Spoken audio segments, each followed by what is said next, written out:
Morgen. Zondagochtend, jongens, zondagochtend is julle reg om op te gaan naar die huis van die Here alreeds die buitekant en al val die reentjies net die ding afsit. Dan kan ons nog steeds in dankbaarheid sê dat kyk die Here het my man, die Here hou my man.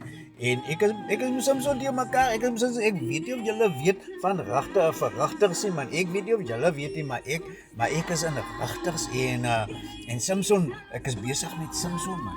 En Samson, die Bybel sê hierso dat en Samson en sy ouers het na Timna gegaan.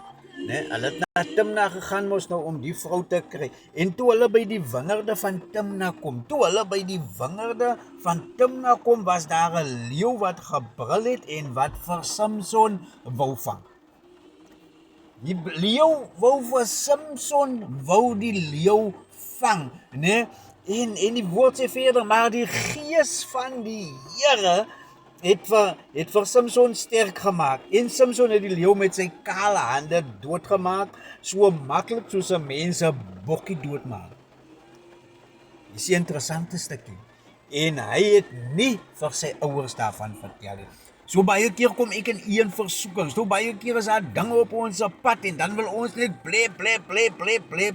Maar ek en u moet leer dat ons vertrou op God se krag binne in ons, man. Ons moet leer om ons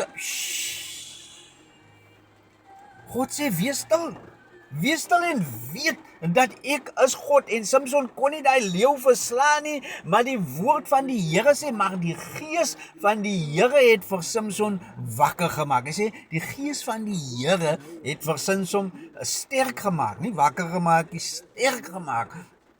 En Samson het die leeu met sy kaal hande. Wanneer ek en u op die gees van die Here staat maak, wanneer ek en u leun op die gees van die Here, dan oorwin ek en u elke liewere leeu wat vir ek en u brul en wat vir ek en u wil verslind en doodmaak in die naam van Jesus Christus. Want ek en u moet weet in wie ons krag lê, in wie ons vertroue lê. Ek en u moet weet dat ons het buitengewone kragte het ek en u, want ons kragte lê in God, net so Samson.